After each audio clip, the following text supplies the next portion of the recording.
So I've been listening to you for a very long time, and I feel like my life has started to change quite a bit.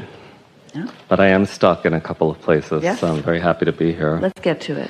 I've heard you say, if there's something you care about and you want it to happen, you have to almost stop thinking about it.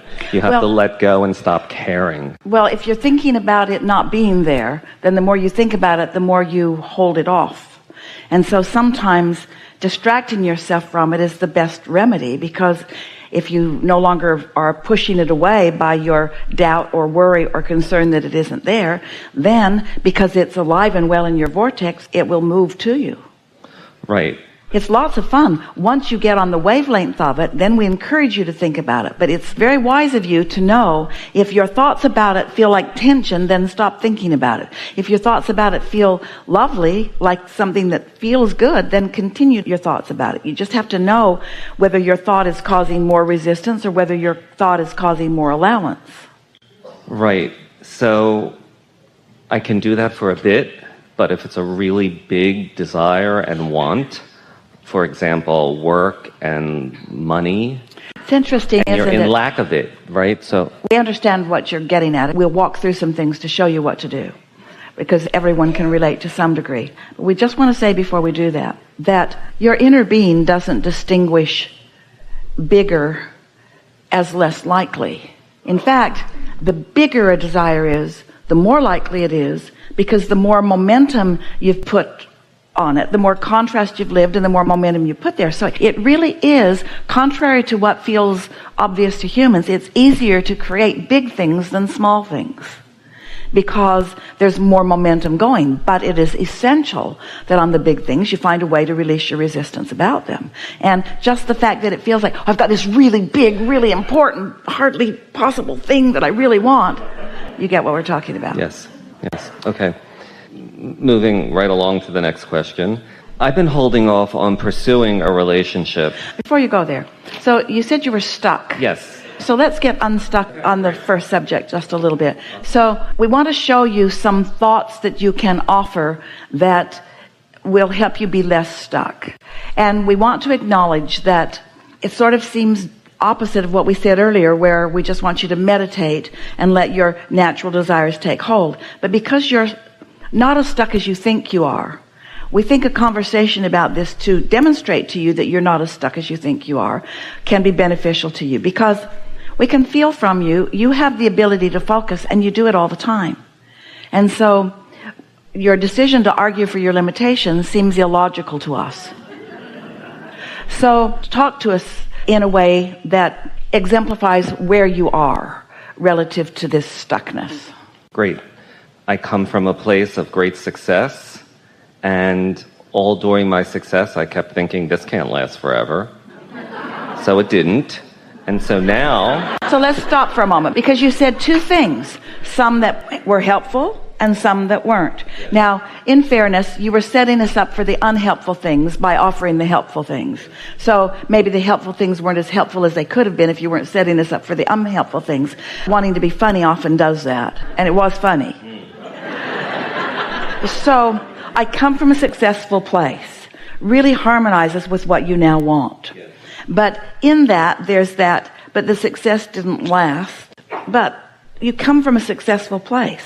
So were you in a successful place before you came to that successful place? Probably, yes. Or were you unsuccessful and then became successful and then became unsuccessful? I was starting out, I became successful. But before you started out, where were you? Were you successful? You didn't start out successful, you started out with nothing. This is true. So I was unsuccessful and then I was successful. So that could be enough of the story, unless you want to demonstrate the ebb and flow. I was unsuccessful, which made me want success. And I focused upon success and then I accomplished it. But I worried about it lasting, and so it didn't. Isn't your life just following your thoughts? And don't you have the ability to think thoughts that you want your life to follow? Right. So So now... I was unsuccessful and then I was successful.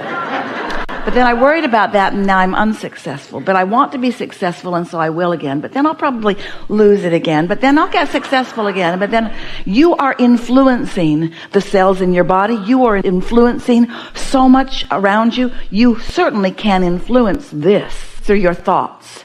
And if you offer enough thoughts that they morph into words, and the words feel good while you speak them, and you're not trying to entertain the world, but you're trying to align with what you really want, universal forces will assist you in the success that you're asking for. It has to be that way. Right. So I have nothing in my heart but love for you, and I'm sitting in front of infinite intelligence, and I'm sitting here and saying, I'm hearing two things. I'm hearing your thoughts will influence what happens, but don't think about it too much. But when we say don't think about that, you've picked up the stick called My Financial Success.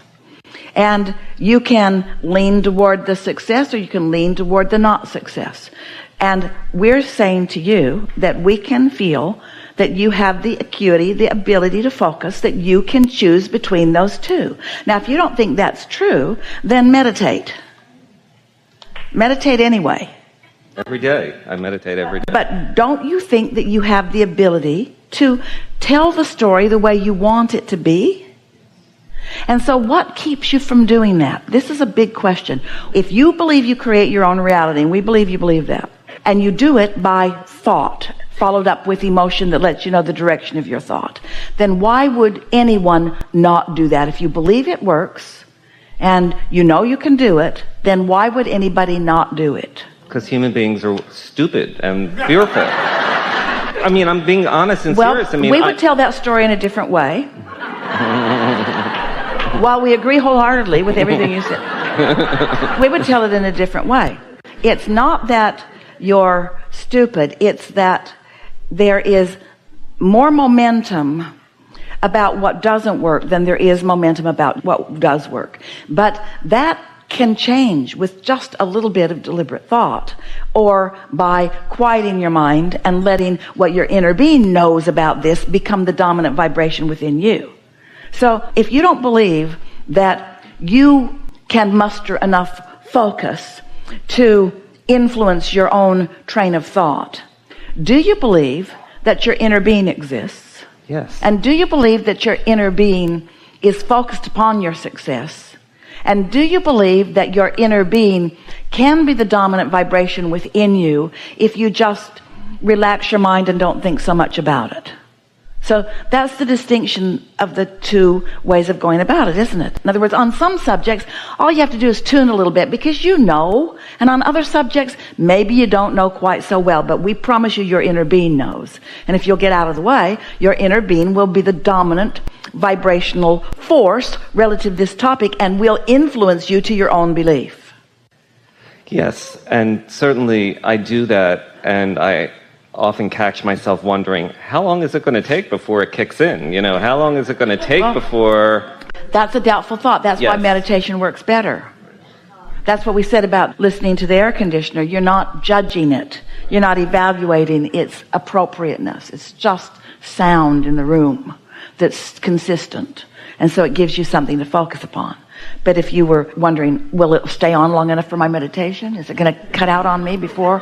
You don't have to introduce resistant thoughts. But you're saying, but I'm likely to do it because that's what I do. Well, you're less likely to do it now that we've had this reasoning conversation. Right. Okay. Everything will follow your lead. Everything is following your lead. What you think and what you feel and what's manifesting all match. And that's because it's all following your lead. So you have two choices. You can lead it differently. You can lead it differently with your human conscious stupid mind. We're just throwing that in. You can lead with your human conscious mind, or you can get that out of the way every now and again and let your brilliant inner being lead, who knows what you want, who knows who you are, who knows where you are in relationship to what you want, and who will lead. So what you want to say is, okay, you lead and then I'll lead, and if I'm not doing it, then you can lead and then I'll lead. But everybody's moving toward the same thing, yes? Toward things unfolding. There's some things about you that we want to say to you that you might consciously realize and you might not. somewhere along your path, you picked up this very strong, we can feel it in you, not only in the room, although it is in the room, but we're getting it from you in a strong way. And that is, you want to be the one who figures it out and does it. And it doesn't matter how you got that way. Maybe somebody held you to account early in your life and didn't let you get away with anything. Maybe something like that went on, but you have this sort of determination that you're going to do it. But in that is an unwillingness to relax and allow the well-being of the universe and your inner being and all of that to assist you. If we were to take that thing that we can feel within you to an extreme, it'd be like you'd go out to the parking lot and you'd get in your car, but first you'd lift the hood and you'd get under and you'd try to be some of the engine. I need to help this engine do its thing. I need to be part of the computers or the belts or something. And of course, you know, that's not your role. Your role is to decide where you want to go, approximately when you want to be there, and to sort of make that what you focus upon. And so true. If we can help you know that you don't have to justify anything to anybody, and that's what's stuck in your vibrational craw. It's this, I must do this because I must receive credit because I don't feel enough credit. So I've got to get credit for this. And there's something that kind of unhappy about turning it over to your brilliant inner being. Most of you have learned to pay a price for your gain. And you believe that if there is not pain, there shouldn't be any gain. And people around you who need action from you have convinced you that you need to push through, that you need to do it the hard way. And the hard way gets stuff done. It does. But it doesn't get the big stuff done.